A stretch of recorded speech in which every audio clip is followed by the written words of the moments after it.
All right. Hello, everybody. Okay, we are live. Beautiful. Welcome, everybody, in Instagram and in Facebook. Today, I'm going to be talking about what physical symptoms are really trying to tell you.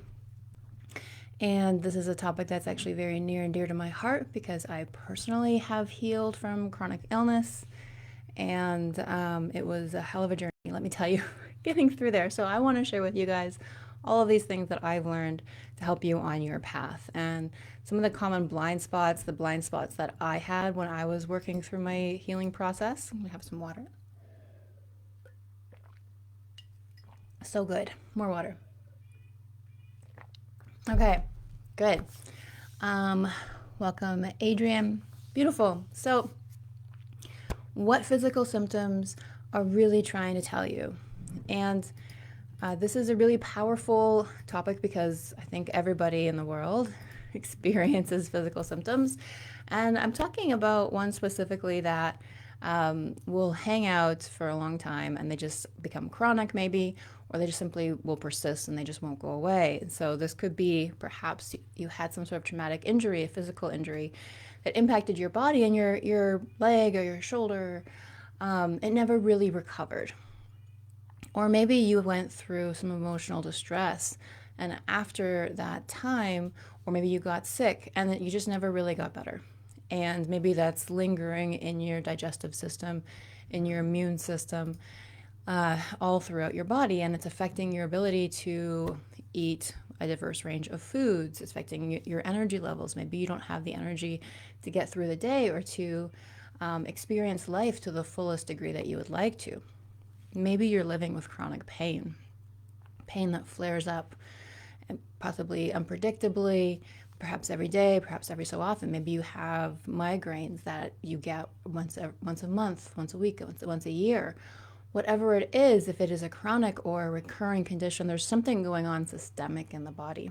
And so today I want to talk about how the mind influences the body and how that interweaves with our energies, with past traumas, with environmental exposures, and how that affects our epigenetics, but also what goes on within the body when we get exposed to these environmental factors that can cause illness and disease.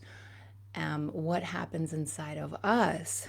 How does the body respond to that? And how does the mind and the emotions affect that response and the body's ability to heal and recover?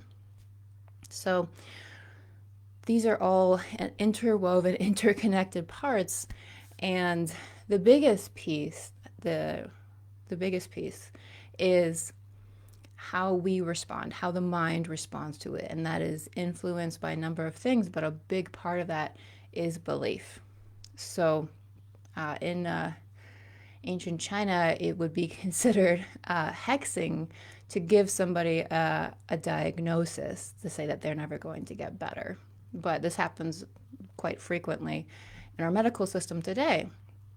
And the reason it's considered hexing is because when a person of authority tells somebody, you have this diagnosis and you'll never walk again, or you'll never breathe normally again, you'll never think again, you'll never, whatever it is, the individual, if they choose to receive that, or if they unconsciously receive that as fact, as truth, they believe that, they become imprinted with those beliefs, which creates emotions in the body, which imprints the body, which imprints the brain, the neurocircuitry that runs on that belief that this is never going to go away, and that becomes their new reality. And so people who shift out of these things, who heal themselves, are the ones who didn't know it was impossible or chose not to believe that it was impossible. Because, of course, everything is possible because we create our own reality. Now, I have been in a place of chronic illness and I understand how challenging it can feel when your body is just not working, where maybe you don't even have control of your body. I had experiences, I had chronic Lyme disease, I had C. difficile infection and SIBO and H. pylori. I was anemic. I had passed out in public a number of times. I had this like ongoing issues for years. I had undiagnosed Lyme disease for 7 years. And I didn't feel like I had control of my body, and that was scary. So if you are in a place like this, or you've experienced things like this where you don't feel like you are safe in your body or you have control over it, I know how hard that can be. But at the same time, yes, get environmental support, external support, herbs, diet, water, sunshine, rest, various things that can help your body. But equally, at least as important, is what's happening inside of you. So I went on a journey of self healing. So when I got my Lyme diagnosis, I was working with a Lyme specialist doctor. Water. And she told me that it would take a minimum of 2 years to get it under control and that it would never go away. And I told her, I'm not going to work with you. I don't think those beliefs are helpful and I don't want to subscribe to them. So I didn't work with her. I did some of my own research. I worked with hot yoga, sauna. I found some really powerful herbs. I worked on releasing emotions that have been held in my body. I've released a lot of emotions held in my body through restorative and yin yoga, gentle kind of yoga, where you get into the body, you breathe, you feel, you release. I did that. I worked on strengthening my body, on strengthening, detoxifying my lymphatic system, my organs. I did all of this through yoga. I really worked on supporting the physical. I found herbs. That was a huge component to healing. And I connected with what is the purpose of this illness in my body. I learned to speak to it because I teach this in my Medicine Within program. We have a system, a methodology for communicating with the body, for communicating with a specific kind of energy and symptom in the body, any kind of illness, any kind of symptom. You can communicate with that because your subconscious mind is interwoven all throughout the body. Your subconscious mind, when you learn how to speak to it, it will tell you why it's there, what the purpose of this issue is, because everything on some level is ultimately trying to serve you. So I asked my body, I asked the bacteria, what is this purpose? What are you doing here? And so it was multi-layered. I had to step into feeling worthy, to feeling good enough, to feeling worthy of healing, worthy of feeling good, worthy of feeling whole. That's a journey that so many go on, feeling worthy, be it physical, be it for wealth, be it for love, whatever it is, to step out of self-sabotage and move into what you really want. You have to feel worthy of it. So that was a big piece. Another piece was it was there to help me step deeper into life, to churn towards life, for all of these experiences I had had in previous lifetimes where I felt like I wanted to withdraw from the body because the body didn't feel like a safe place to be. But we have to be in the body, otherwise it becomes a vacuum, and nature abhors a vacuum. So other bacteria and parasites and things will infect the body if you're not living in it. If you're not living in it and keeping the immune system strong, circulating your energy like it's meant to as in an electromagnetic field. So I had to step back into the body. And what it ultimately became was a rite of passage, an integration of the tools that I teach others into my own being and my own practice on a much deeper level. And I was able to transform my health, to get my energy back, to get my life back within 6 months, not 2 years. So I didn't choose to believe the diagnosis that I was given. I believed that I had Lyme. There was a blood test proving that it was Lyme positive. Yeah, I'm not going to delude myself in that way, but I'm not going to hold the image of myself being sick. And my mind had presented that to me. I had severe chronic fatigue. I could barely get up the stairs. It took me minutes. I was holding onto the railing, one step in front of the other. It was an arduous process to go up the stairs in my own home. And during that time, my mind presented me with images. And that's all we need to imprint the mind and body is an image and an emotion tied to that. And that becomes imprinted in the mind and body. And that's where that gets imprinted in a strong enough way. If we go through a traumatic experience, for example, that becomes the new neurocircuitry that we think within. And that becomes the emotions that we feel chemically within the body. So that becomes the new reality that we live in. And that affects our biology, our physiology, aligns to match that mental image and that emotion. So the mental image my mind started presenting me was of me in a wheelchair. And this happens to lots of people who have chronic Lyme. If they don't get better, they get worse. And so my mind showed me this image, and there was a part of me that just said, no. Fuck that. That's not who I am. I'm a fighter. I'm a warrior. I'm not going to give up. I'm not going to surrender to this. I refuse to do that.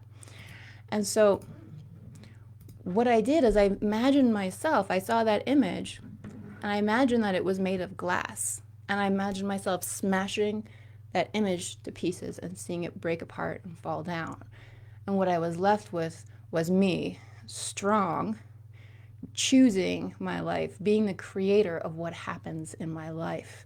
And continuing to do the work in yoga. Yoga is all about stepping into the warrior within. When you move to these poses, when you breathe, when you're in the heat, when you're in the sweat, when you're moving through the resistance, you're burning away literally the pathogens, the bacteria, the viruses in the body don't survive above 41 degrees Celsius.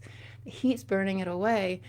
You're creating resistance that pushes the toxins out of the body, and you're showing your spirit and your mind that you are strong, that you are rising above the resistance and holding that strength within you. And you feel the emotions of being a warrior in your body. And so that was activated in me, and that has to be activated. You have to believe that you can get better, that healing is available to you. That is step one. And so many doctors, not so many doctors, but doctors can unconsciously, throughout our system, the way it's developed, put people in the wrong direction by saying, you have this, you have this, you have this is never going to get better, it's never going to get changed, it'll get worse, all of these things. If we unconsciously accept that as our new reality, that's the reality that we're going to begin living in. So pay attention to the beliefs of what you think about your body, what you think about your illness, because there are several studies that medically show, through the power of just placebo, of people believing that a pill is going to make them better when it's just a little sugar pill. People have shrunk like tumors all over their body, cancerous tumors all over their body, within days of taking a sugar pill through their belief. Those same individuals in this clinical study were later told that it was just a placebo. Once they heard that, all of these tumors grew back because they believed, wait, that didn't do anything. I'm still sick. The body adapted to change that. There's thousands of studies like this showing that the power of the mind over the body again and again and again. And one of the things that we fall into, that we can fall into, a blind spot that I definitely had, and that I see again and again, is that we believe that we are victims to our external circumstances. And even in the case of the body, in our internal circumstances, we believe that we don't have control or influence over what happens in the body, what happens in our life. We become a victim of life happening to us. But it's a lie. And so I had this blind spot because I had been sick for so long. I had tried so many different things, worked with so many people who weren't able to help me. And the reason they couldn't help me is that I had to help myself too. I had to believe, I had to do that work from deep within me. I had to alchemize what was happening chemically, neurologically in my body through my thoughts, through my breath, through my movement, through my intentions, through my belief, through the images I made in my mind. These things, when we think certain thoughts, it affects our gene expression. So we come into this world with all kinds of genes, with all kinds of potential, library of potential, things that can switch on or off. And how things get switched on or off affects if our immune system fights off illnesses or if disease takes over, be that mental or physical. What affects that gene expression? The environmental factors can, yes, epigenetics has shown that environmental factors can affect gene expression. But what happens when an environmental factor hits us is there's an emotional reaction tied to that.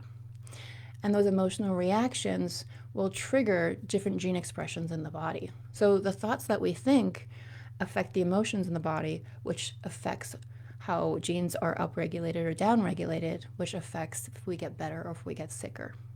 So this is all happening within us. And your body experiences everything you think, every image you make in your mind, as its reality now.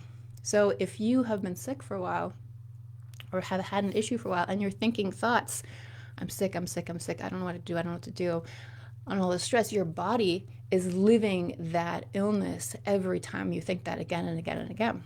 And when you think these thoughts, when you go into these places of stress, and you go into a survival mode, and in that survival mode, the body goes out of the rest and digest and heal and restore process and into keeping you alive and funneling energy out into your extremities so that you can fight or flight if you have to. You can't heal in this state. You can't be the creator of your life in this state. This is just base survival. And when you stay in the state, the immune system becomes weaker and weaker and weaker, and it becomes much harder to fight off external factors like viruses, bacteria, anything going on that's causing an imbalance in the body. If the immune system isn't strong enough to cope with it because the body is focused on survival mode, then we do become victims to our environment. And so learning how to shift your thoughts and your emotions, then you learn how to shift your way of being. You learn how to shift your nervous system into healing processes. When you create a new image in your mind of health, of vitality, of a future in which you are whole and healthy and full of vitality. When you think those thoughts, you are sending those signals into the body. And the body is receiving that as its new reality. And it's affecting gene expression, which is going to adapt to making that your new biology. So what else does that mean? How do we communicate with it? How do we talk to the body? How do we talk to these symptoms to find out what's going on, how they're trying to serve us, and shift them? Well, we have to learn how to drop into the subconscious, how to drop into the body. And this is a process of getting quiet, of connecting with your breath, of breathing deeply, of calming. And when you breathe deeply, so your breath is a very powerful alchemical force that shifts your state of mind, and it shifts your nervous system into rest and restore, and it calms your mind and body.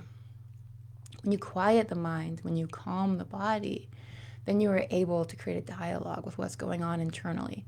What's happening within you can be like a whisper, and the noise of the worried mind and the outside world can be very loud, and that can overpower the whisper. So we have to learn to quiet the mind, drop into the body. A tool that I love to use, and we go really deep into unpacking this in very powerful ways in the Medicine Within method that I certify people in, but a tool that I love to use is if you feel a symptom in the body or an emotion, or you see yourself playing out some habit, some unconscious pattern where you're like, why am I doing this? This is not going to get me where I want to go. Or why am I obsessing about this thing that's distracting me from the thing I should be doing? Or why do I have this pain, this chronic pain? You can ask yourself if this feeling, this emotion, this sensation in the body, this pattern that I'm playing out in my life, if this could speak, what would it say? And you may get an answer right away, you might not, but let it be a meditation. Let it be a meditative thought where if this could speak, what would it say? And take some deep breaths. And this is not about searching and digging for an answer, because then you're in your conscious mind. The conscious mind is not where the answers are going to come from. It's in the subconscious. So breathe deeply, take some deep breaths into your belly, expand your belly as you inhale and collapse it as you exhale. Do that for a few minutes. Meditate on this question. If this feeling could speak, what would it say? And allow an answer to bubble up to the surface of your awareness. And that's how it comes in the subconscious. It kind of comes forward and appears. So it's really just about allowing, not trying to make it happen, but allowing it. And it may make no sense to you. It may seem entirely bizarre, but just trust whatever comes up. If it makes no sense, it just means that you don't have all of the information yet. You're being given a very powerful core answer, and it may not make sense because you might not have the full perspective of it yet.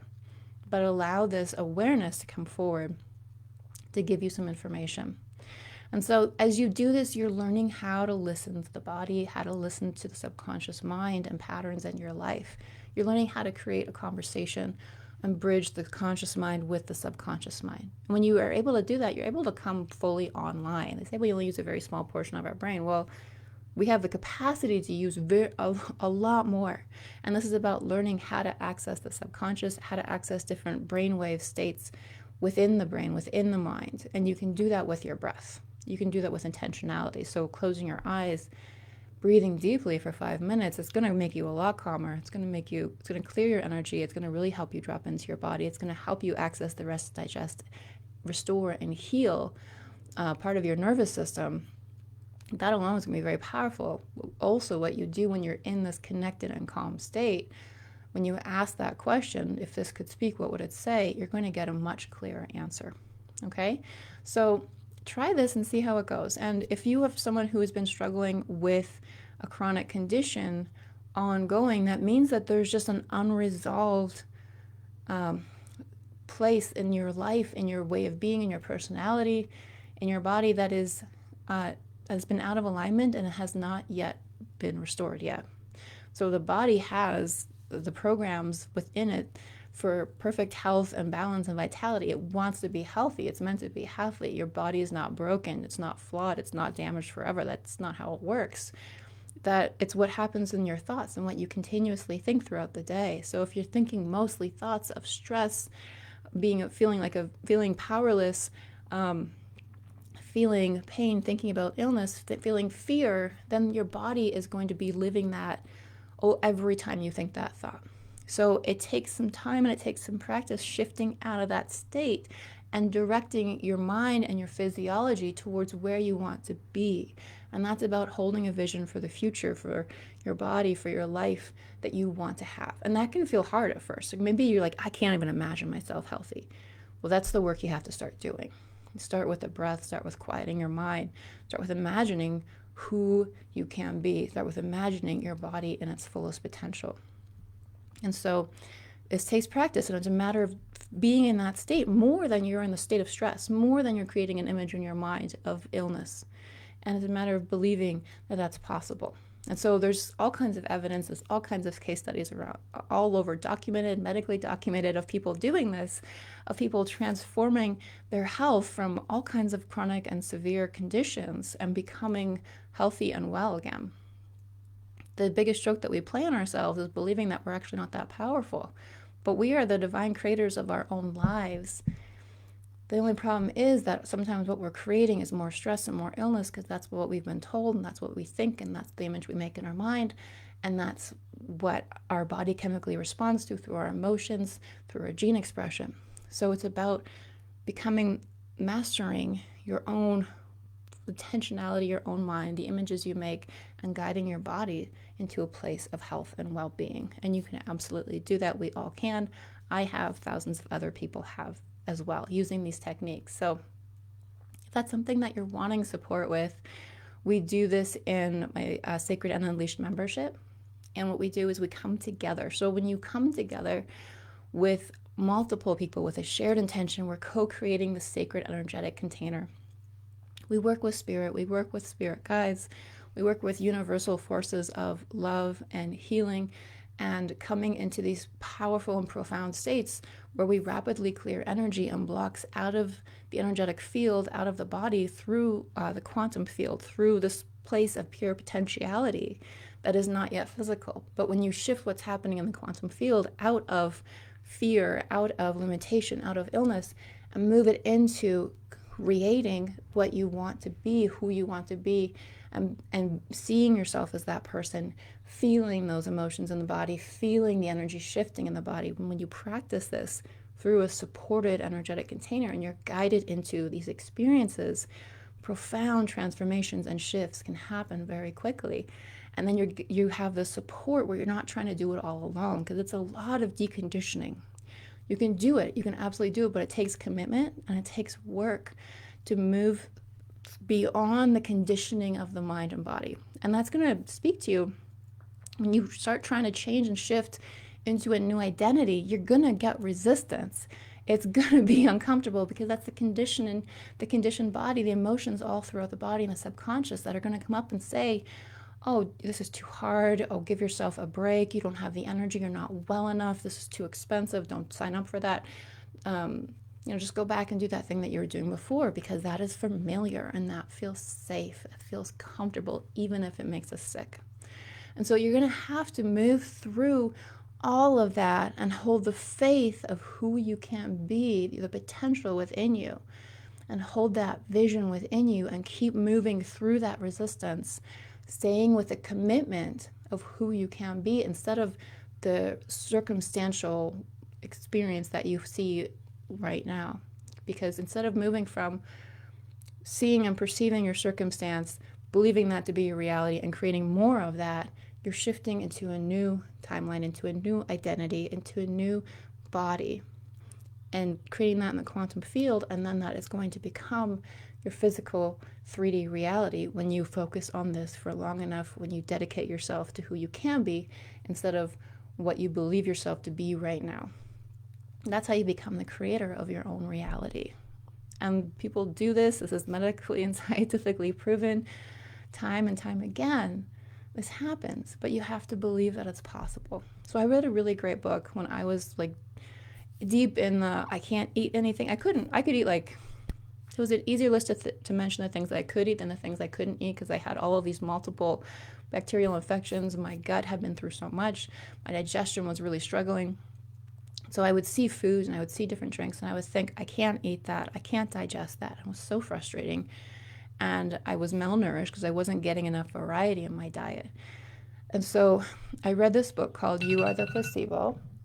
And it's beautiful because it helped me to see and realize that we do have the power to shift our own physiology through. I've read case study after case study of people healing themselves of all kinds of really chronic and what would be considered terminal illnesses and making a full recovery.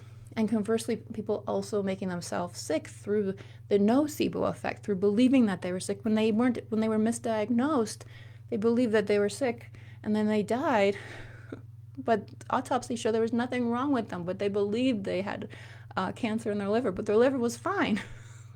So we have so much power over what happens in the body. We have so much power. We are the creators of that, and it's governed by what we believe, the images we make in our mind.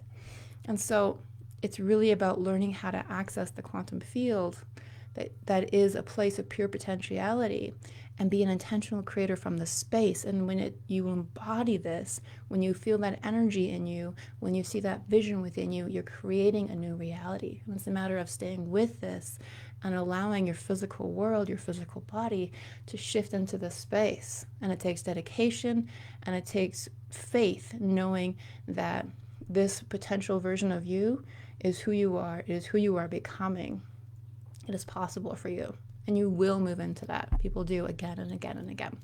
So if you want support with that, and being held in that faith that you can heal, that you can shift, that you can step into your fullest potential, then mention or DM me or comment Unleashed in the chat, and I can send you information for the Sacred and Unleashed membership. It's a beautiful group that we have. We meet weekly and we come together in this sacred container supported by divine energy, focused with intentionality, where we rapidly release the blocks, the past emotions, the beliefs, the traumas that have been held in the body and the cells. We rapidly release that energetically, mentally, spiritually, so that you can then call in the vision for who you're meant to be in your fullest, freest potential. And then hold that in your mind and hold that in your body and become that, and have your reality in your physical world become that as well. So drop Unleashed in the chat if you would like information on that. We have a class focused on a Medicine Within session coming up this Thursday. It's going to be beautiful, and you're going to get to experience very similar to the journey of what I certify people in with the Medicine Within method, where you learn how to have a conversation with your body, understand how a symptom has been trying to serve you, speak to it and let it know why you don't need it anymore. Release the emotional pain, the emotions that affects the chemical physiology in your body. You're able to release that so it's not weighing on you anymore. It's not affecting your thoughts anymore, the images you make in your mind. And then you step into the healthiest vision and energy of who you can be, of who you're meant to be. So it's powerful stuff. It's beautiful stuff. It's a huge privilege to get to serve in this way. And it's a huge privilege to have experienced and integrated these tools within my own life, within my own being. And I used to believe, other people can do this. This is available. Healing is available to them, but it's not to me because I had been sick for so long. So if that's a thought that's come through your mind, It's not true. Healing is available to everybody. You are the powerful creator of your own life, but you have to be committed. You have to take full responsibility of your own life and move out of the victim archetype and move into the creator. So it's about taking back your power. When you step out of blame and self-pity and into responsibility and choosing the life you want to create and having faith that you are this powerful creator, that you can shift your physiology, because people do again and again and again, then that's when you start really becoming the creator of your life. That is really when you become unleashed. When you become free is when you realize the power that you've had all along within you. All right, so thanks for listening, guys. Sending you my love, and I will talk to you next time. Bye.